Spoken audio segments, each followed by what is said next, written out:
عزیز طلبہ، السلام علیکم۔ پہلے ہم نے رموز اوقاف میں سے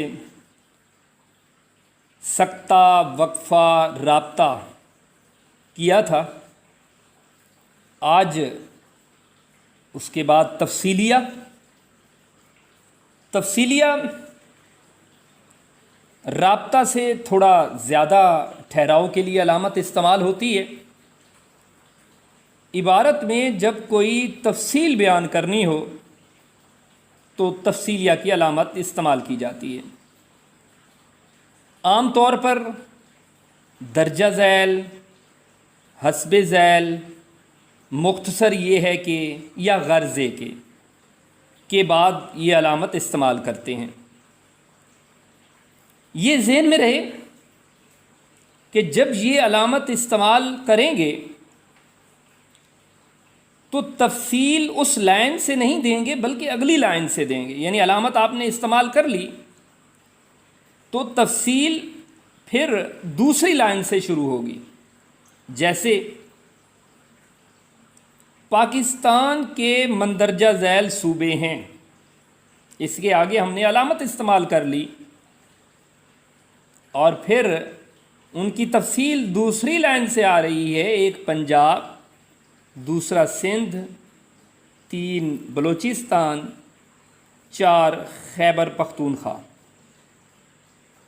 تو یہ ہو گیا تفصیلیہ، یعنی تفصیل کسی چیز کی دینی ہو، آسان سا ہے، اور علامت لگائیں گے اور تفصیل جو ہے وہ دوسری لائن سے شروع ہوگی۔ یہ پہلے 4 ہو گئے، یعنی 4 رموز اوقاف ہو گئے، جو کہ عام حالات میں ذرا مشکل ہوتا ہے ان کو یاد رکھنا، ان میں ذرا گڑبڑ بھی ہو جاتی ہے۔ تو اس کے لیے آپ نے ایک لفظ یاد رکھنا ہے، صورت۔ صورت جب آپ کے ذہن میں ہوگا تو سین سے، صورت کا پہلا حرف ہے سین، سین سے سکتہ، واو سے وقفہ، رے سے رابطہ، تے سے تفصیلیہ، یعنی ایک ترتیب آ گئی۔ سب سے کم ٹھہراؤ سکتہ پہ سین والا، وقفہ سکتہ سے زیادہ ٹھہراؤ، رابطہ وقفہ سے تھوڑا زیادہ ٹھہراؤ، اور تفصیلیہ رابطہ سے تھوڑا زیادہ ٹھہریں گے۔ اب علامتیں آپ کو نظر آ رہی ہیں۔ سکتہ سب سے کم علامت ہے، علامت بھی اسی ترتیب سے بڑھتی جا رہی ہے۔ وقفہ ہے، جیسے کام ہے اس کے نیچے نقطہ سا آ گیا، وہ تھوڑی بڑھ گئی علامت۔ رابطہ اوپر نیچے 2 نقطے ٹائپ آ گئے، اس کی علامت بڑھ گئی، اور اسی طرح تفصیلیہ آپ دیکھ رہے ہیں اس کی علامت بھی بڑھ گئی۔ یعنی آپ صورت اگر آپ کے ذہن میں رہے گی تو اسی ترتیب سے آپ ان کو ذہن میں رکھ لیں گے، اور ان کا کہ کتنا ٹھہرنا ہے، کیسے ٹھہرنا ہے، علامت، یہ والی چیزیں جو ہیں آپ کے ذہن میں رہیں گی۔ اب اس کے بعد ہے ختمہ، جسے وقف مطلق بھی کہتے ہیں۔ سادہ جملے کے اختتام پر یہ علامت استعمال کی جاتی ہے۔ جہاں یہ علامت استعمال ہوگی وہاں سب سے زیادہ ٹھہراؤ کیا جائے گا، یعنی ٹھہریں گے، وقفہ کریں گے، بھرپور ٹھہراؤ کی علامت ہے یہ سادہ جملے کے اختتام پر۔ میں لاہور جاؤں گا، آخر میں سادہ جملہ ہے۔ میں نے پانی پی لیا ہے، آخر میں وہ علامت آئے گی سکتہ کی۔ عام طور پر ہم اس کی وقف مطلق یا ختمہ کی، تو عام طور پر سادہ جملوں میں مطلب اکثر جو جملے ہوتے ہیں اس کے آخر میں مکمل جملے کے اختتام پر یہی علامت استعمال ہوتی ہے۔ اس کے علاوہ اس کا ایک اور استعمال بھی ہے۔ انگریزی مخففات کو جب ہم اردو میں لکھتے ہیں تو ان کے درمیان بھی ختمہ کی علامت استعمال کرتے ہیں. مثلا MBBS BA، یعنی ان کے درمیان میں MBBS ہے، درمیان میں وہ ختمہ کی ہر لفظ کے درمیان میں وہ علامت جو ہے وہ استعمال ہو جائے گی. اس کے بعد ہے ندائیہ فجائیہ. ندا کا مطلب ہے آواز، پکار. اب عبارت میں کسی کو پکارنا ہو یا مخاطب ہونا ہو تو ندائیہ کی علامت استعمال کرتے ہیں. مثلا علی یہاں آ جاؤ. اب علی کو بلایا جا رہا ہے، اس سے مخاطب ہو رہے ہیں. پیارے بچوں میری بات غور سے سنو.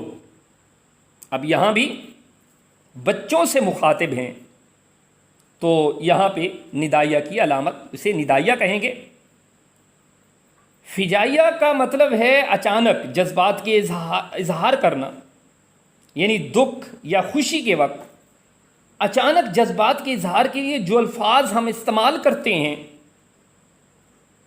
ان کے بعد علامت یہی ہے ندائیہ والی، لیکن اس کو ہم فجائیہ کی علامت کہتے ہیں. اب افسوس تم میچ ہار گئے.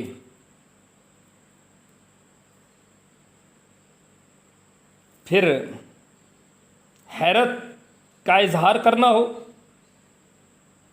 تو بھی علامت یہی استعمال ہوتی ہے، یا تعجب کا اظہار، تو اس کو پھر کیا کہیں گے؟ استجابیہ. یا خواہش کا اظہار ہو تو استجابیہ کہا جائے گا. کاش تم میری بات مان لیتے. کاش کے بعد ہم یہ علامت جو ہے وہ استعمال کرتے ہیں. اور ہے واوین، انورٹڈ کاماز. کسی کی بات اس کے اپنے الفاظ میں بیان کرنی ہو، یعنی وہی الفاظ استعمال کیے جائیں تو اس کے شروع اور آخر میں واوین کی علامت ہم استعمال کرتے ہیں. یا کوئی اقتباس نقل کر رہے ہوں تو بھی واوین کی علامت جو ہے وہ استعمال کی جاتی ہے. کسی نے کیا خوب کہا ہے، گیا وقت پھر ہاتھ آتا نہیں. اب گیا وقت بالکل اسی کے الفاظ میں دیا جا رہا ہے، گیا وقت پھر ہاتھ آتا نہیں. تو اس طرح اس کو واوین میں بند کر دیں گے. یعنی اسی طرح کوئی اقتباس ہو، نقل کر رہے ہوں کسی کتاب کا، تو بھی ہم اس میں بھی اسی طرح اس کو واوین میں بند کر دیتے ہیں. شروع اور آخر میں واوین لگا دیتے ہیں. یا کسی کی بات جیسے پہلے میں بتا چکا، علی نے کہا وہ ضرور لاہور جائے گا. اب وہ ضرور لاہور جائے گا اس کو اسی کے الفاظ میں ہم دے رہے ہیں تو اس کو واوین میں بند کر دیں گے. تو عزیز طلبہ آج کے لیے اتنا ہی کافی. اللہ حافظ.